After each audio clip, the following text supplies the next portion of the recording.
Right, for this session, I just want to have a bit of a look at some of the conditions that are used for nucleophilic substitution reactions with the halogenoalkanes, focusing in particular at one of the reactions that we've looked at already and another reaction that we've not had a look at just as yet.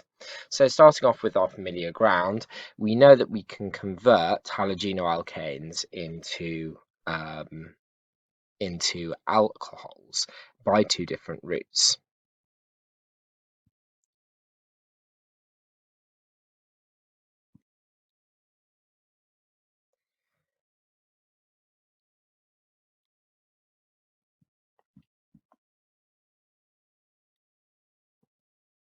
So one route that we can use is reacting with H2O, and we get a side product of a hydrogen halide, HX. Another route that we can use is reacting with KOH, potassium hydroxide, but it must be aqueous potassium hydroxide. In this case, we get a side product of KX, a potassium halide. Now, in this case, there is a definite preference as to which route is used. Water is a poor nucleophile, whereas hydroxide, OH-, is a better nucleophile.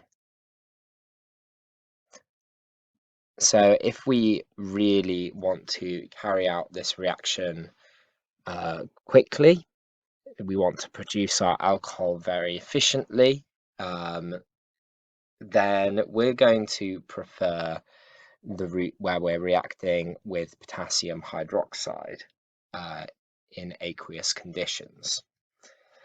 Now, the reaction with water is really just used in comparing rates of reaction between different halogenoalkane molecules, and here we just warm the reaction mixture.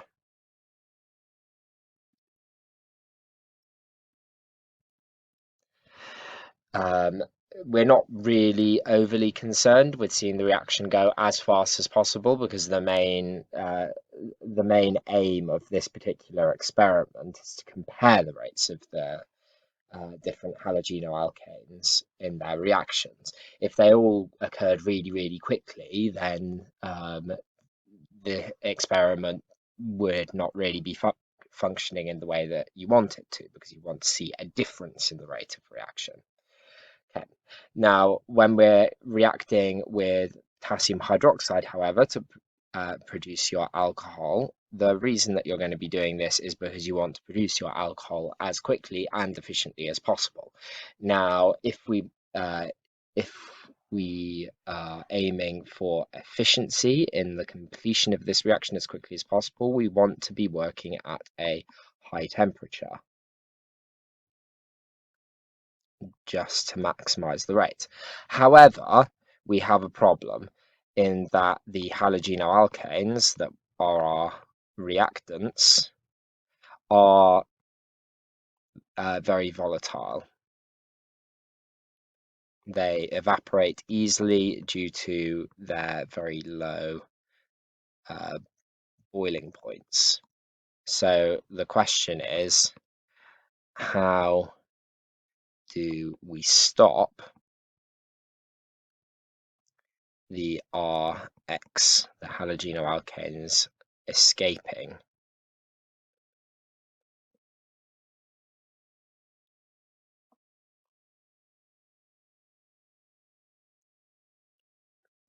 Now, in the reaction that we carried out, looking at the comparison of the reaction rates of the halogenoalkanes, we weren't carrying this out at a particularly high temperature, but even then we were employing some method of containing the halogenoalkanes. In this case, simply by putting a bung on the top of on the top of our reaction vessel, which in this case was just a test tube.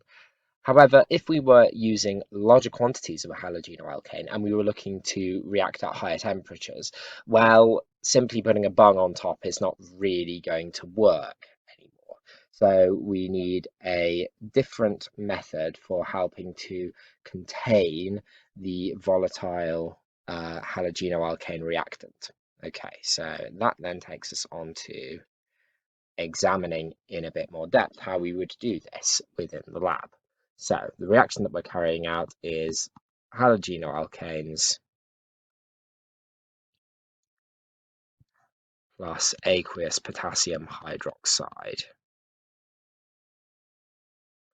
Okay, now it turns out that the way that we contain the halogenoalkanes, the way that we stop them simply evaporating and just drifting off into the air when we're carrying out the heating for this reaction, is we use conditions that we call heating under reflux. And what we mean by reflux is simply using a condenser, a vertical condenser, to contain volatile liquids. So, how does the reflux setup work? Well, we would have at the bottom our flask,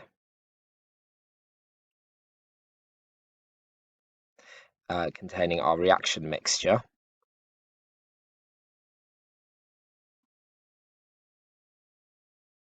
Your flask can be either round-bottomed or pear-shaped, but that's fine. It has to be a flask.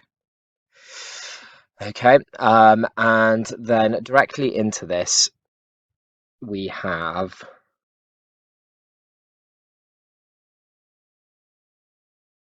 directly attached into this we then have the condenser itself.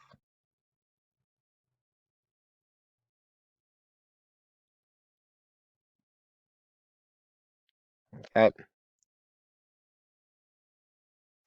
Now, just as whenever you are using a condenser,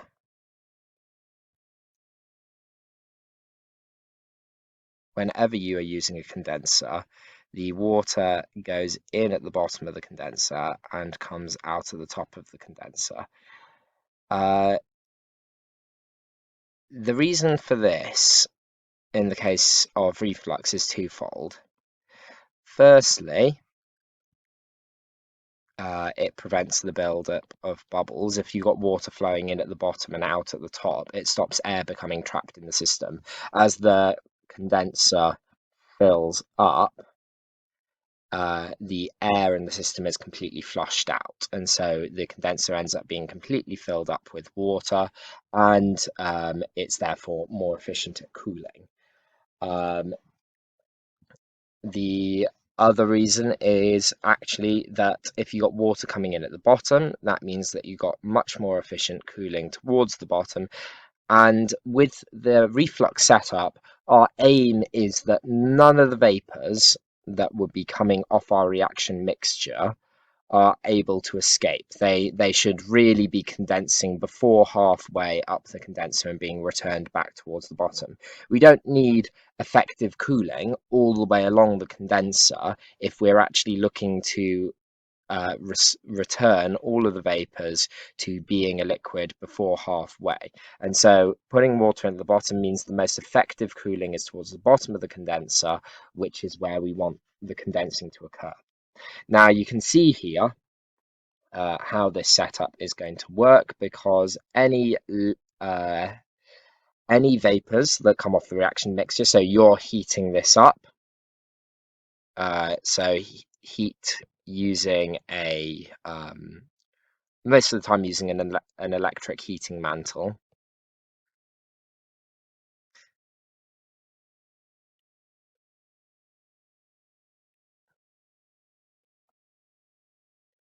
And of course, this would be used to prevent the likelihood of any volatile and flammable substances becoming ignited.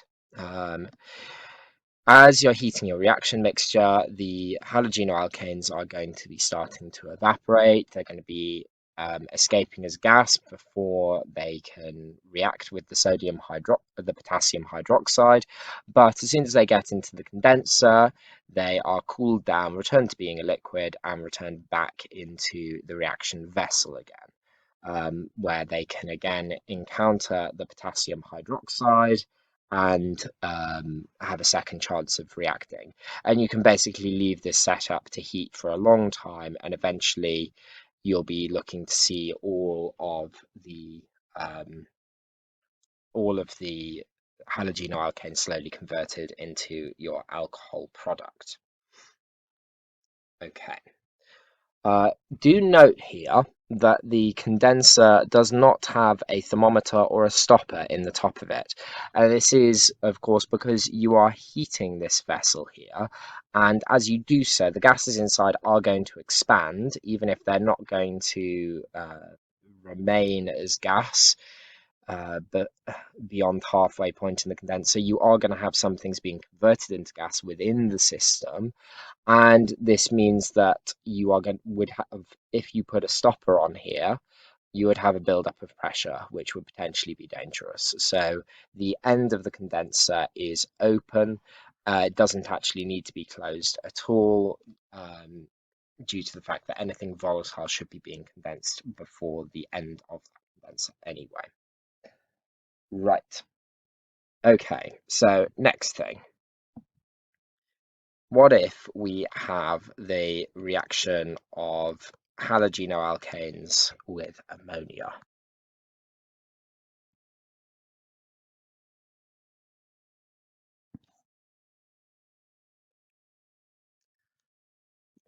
Now, just like the reaction of halogenoalkanes with hydroxide, the reaction of halogenoalkanes and ammonia, we're aiming to just produce the organic product at the end of this, which is, of course, an amine.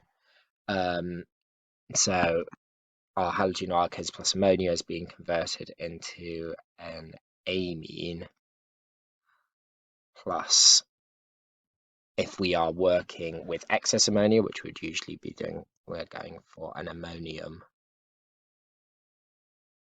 halide side product. If we're looking to produce our amine with maximum efficiency, we want to carry this out at a high temperature. Now, the problem with carrying out this reaction at a high temperature is twofold, because both the halogenoalkane and the ammonia are volatile. Now, the volatility of the halogenoalkane, we've looked at how we can deal with that, and doing the reaction under reflux heating by reflux, will contain the halogenoalkane, because we can condense it and convert it back into a liquid just by cooling it down with cold water through a cold water condenser. However, with ammonia, there is more of a problem. This has a boiling point below 0.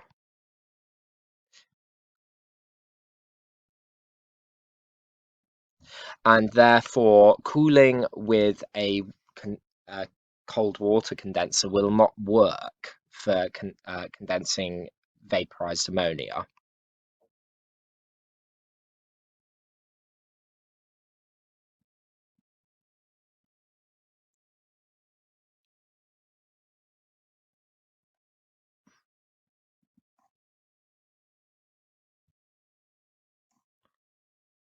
So